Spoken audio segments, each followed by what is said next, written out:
Lo que yo le digo a ustedes son titulares de las transiciones, ¿no? Es imposible resumirlas en 15, 20 minutos. De hecho, por ejemplo, los talleres que tenemos todos los años con la Red G son talleres de 3 días como introducción a esto. Ahora, siempre en estas actividades aparece una barrera que yo, a esta altura, después de tantos años, creo que es afectiva. A nosotros nos da miedo pensar en un orden distinto. Temor al cambio. Temor al cambio, sí. Y es la primera barrera que hay que romper, es esa barrera afectiva. Entonces, varias de las preguntas podemos tener pistas de cómo solucionar algunos de los problemas que han planteado. En primer lugar, lo que dice Luis Enrique Becerra, las transiciones y el post-extractivismo no está pensado para departamentos. Él tiene razón en eso. Y también es lo que dice Arriaga. Si un departamento se hace post-extractivista vertiginosamente, va a quedar muy aislado del resto de un país cuando el resto del país es extractivista. Las estrategias estas de transiciones son para escala país y para escala grupo de países. Inevitablemente hay que pensar en esa escala. Ahora, ese pensamiento nos obliga a nosotros cuáles van a ser las posiciones y demandas a hacer a nivel departamental, y también con ello respondo a las preguntas que me hicieron. Alumbran ideas para promover en un debate político partidario dentro de cada país. Deberían alumbrar, nutrir agendas de discusión para la política nacional. En segundo lugar, la pregunta sobre la integración en otros países. UNASUR, Mercosur, etc. tienen aspectos positivos y tienen grandes deudas. Y tienen grandes deudas precisamente porque los países compiten entre sí porque son extractivistas. Por eso no coordinan. ¿Cómo va a haber una política energética común si todos compiten entre ellos a ver quién exporta más hidrocarburos? ¿Cómo va a haber una política agropecuaria común si todos exportan soya y compiten entre ellos en exportar soya? Entonces, los extractivismos, yo creo que una cosa que acá pasa desapercibida, es que los extractivismos tienen los efectos derrames sobre cómo funciona un país, que van mucho más allá de lo que pasa en la mina o de lo que pasa en el lugar donde está el pozo de petróleo. Y eso es una de mis primeras reacciones a la presentación de Luis Enrique. Muchos de los problemas que tú dijiste, por ejemplo, esto que decía, necesitamos carreteras, etcétera, etcétera, los extractivismos generan una economía que impiden hacer lo que vos querés. Lo impiden, porque generan una economía cada vez más dependiente de la aportación de recursos naturales. Lo que dice Hugo es perfectamente correcto. Una de las consecuencias de la bonanza económica de los últimos años, una maravillosa enfermedad holandesa en las economías sudamericanas, o enfermedad chola, como algunos de nuestros amigos han descrito, donde era muy barato ir al shopping center y comprarse un producto importado por poco dinero, porque se exportaba minerales de alto valor. Eso se acabó. Ahora, ¿cuál es la consecuencia de ese goce, de ese disfrute de haber ido al shopping center estos últimos años? Destruyeron la poca industria nacional que había. La destruyeron. En Brasil se ha desindustrializado por el éxito del boom de los commodities. Sí. Es más, las viejas economías peruanas a mediados del siglo XX, en contra de lo que dice la ortodoxia económica, cuando usted mira los números, tenían proporcionalmente una mayor proporción de sector industrial que la actual. Por otro lado, vos decís, Luis Enrique, bueno, nosotros necesitamos el desarrollo, y el desarrollo demora mucho, ¿no? Y vos decís, bueno, hace 20 y pico de años tenemos minería acá en Cajamarca, pero la mitad de la pobreza, la mitad de la gente sigue siendo pobre. O más. Mucho ¿No más. te suena que ahí falla algo? O sea, si la promesa del desarrollo extractivista era que me iba a sacar a la gente de la pobreza, después de 20 años no lo lograron, y la reacción es, ¿vamos a seguir haciendo lo mismo? La riqueza se va, la pobreza se queda. Claro, pero eso es lo que él dice, yo lo digo respetuosamente, exagero porque vengo del Cono Sur, pero no lo tomen a mal. Es el típico manual de economía del desarrollo, que es un manual universal, que es el manual que se supone que el desarrollo es el mismo para todo el planeta. Y por eso las transiciones no pueden dar manuales, porque se va a repetir el mismo error. No puede haber manuales, porque son circunstanciales a cada lugar. Por otro lado, yo te digo, ¿vos cómo sabes que la minería es un rendimiento positivo para Cajamarca? Yo no conozco ningún estudio económico de minería que haya hecho la cuenta de cuánta plata entró por minería y que haya restado, cuánto perdimos por gente desplazada, cuánto perdimos por contaminación del suelo, cuánto perdimos por contaminación de agua, cuánto perdimos por jornales perdidos de la familia por ir al hospital por atenderse de algo, cuánto perdimos por reducción de la expectativa de vida. La economía tradicional, convencional, de varios de mis amigos de la Universidad del Pacífico, excepto tal vez Schulkenschul, no tiene idea, porque nunca hicieron las cuentas. No saben si la economía del extractivismo es positiva o negativa. Entonces, para la economía convencional ortodoxa, el extractivismo siempre es positivo, porque siempre hicieron la cuenta incompleta, nunca restaron las externalidades negativas. No hay cuentas nacionales ni cuentas departamentales de externalidades negativas. El único ejercicio que conozco a escala país es de Ecuador, que hicieron 3 escenarios de restar las externalidades del petróleo, y les daba que las pérdidas por petróleo y por subsidios perversos a la industria petrolera y por subvenciones en los combustibles era más alto que lo que habían ganado por exportaciones petroleras, y el gobierno no lo divulgó. Lo que pasa es que en esa economía extractivista el costo y esa pérdida se transfiere a la comunidad local y al gobierno departamental. Entonces los primeros que pierden plata son la familia, después el municipio, el alcalde y después el gobierno departamental. Y eso se repite en todos los países. Entonces hay un problema muy importante en cómo la economía convencional analiza esto. Por otro lado, sí hay una cosa que dice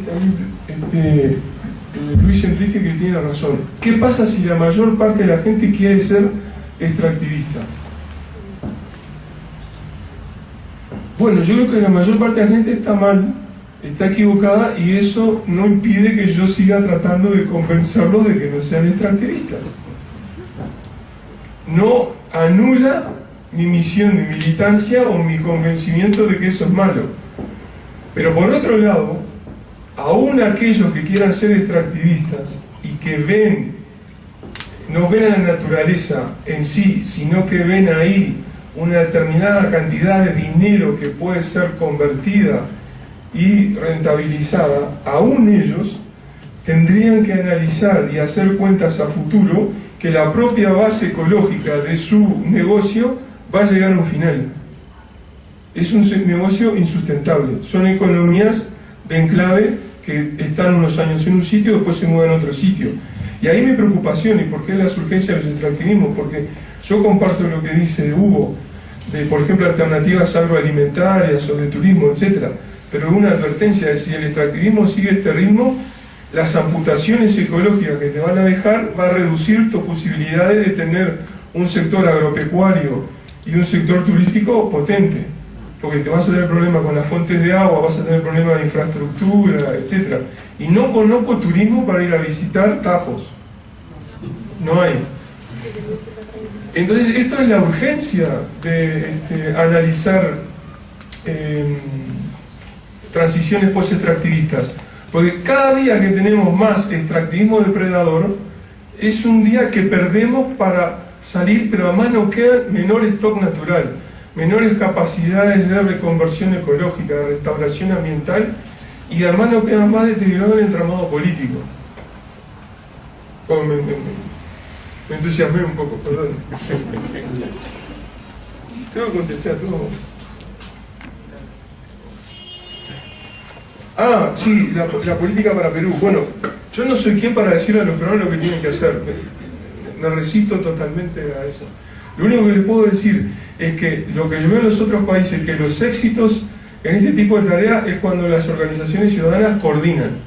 Yo diría que el primer punto de cualquier intento de salida es coordinar, coordinar, coordinar. En aquellos países que las organizaciones ciudadanas están todas peleadas, disputan el liderazgo, ciertas personas, no hay coordinaciones, no hay consensos, es muy difícil iniciar el proceso de cambio. Entonces mi sugerencia es coordinar, coordinar, coordinar. Bien, lamento deprimirte, todos los países. En el libro hay una sección, un capítulo dedicado a eso, se llama flexibilizaciones ambientales. Acá en Perú le pusieron paquetazo ambiental, en Colombia se llama licencias ambientales express, se ha repetido en todos los países. Incluyen debilitamiento de la normativa, excepciones a la normativa, retirar recursos de las agencias que hacen el control ambiental, incluso intentos por desarmar ministerios del ambiente o anularlos. Todos los países han pasado lo mismo. Y hasta ahora el resultado neto es que se ha deteriorado la gestión y el control ambiental en todos los países de América del Sur. Indicadores. Lo que me preguntaban por indicadores. Sí, tenemos toda una nueva familia de indicadores.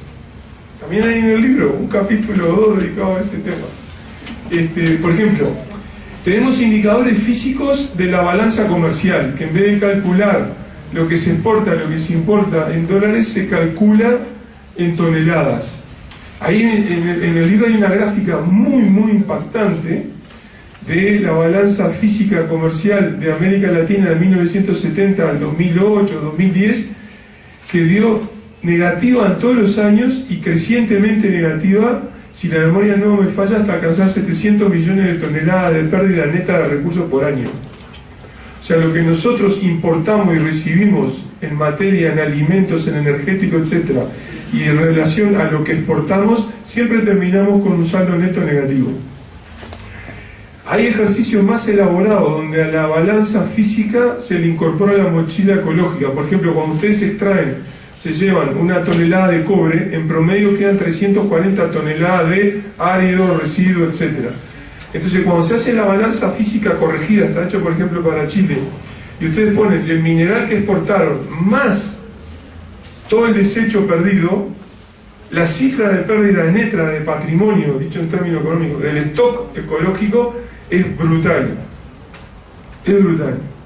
Tenemos nuevos indicadores para intercambio ecológico desigual, que analiza el intercambio económico y el intercambio ecológico y las desigualdades y asimetrías que hay entre los países.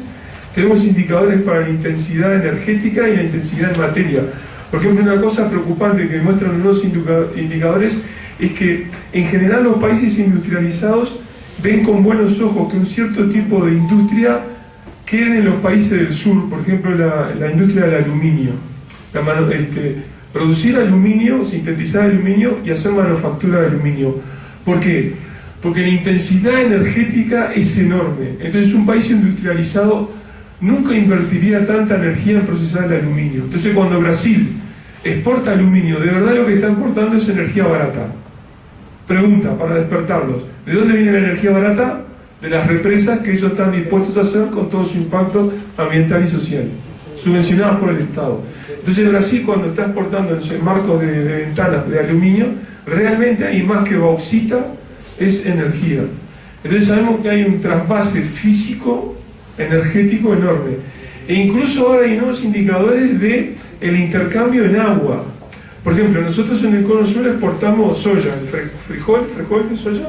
Frijol, sí, de soya. Bueno, el frijol de soya, no sé, un 90% es agua.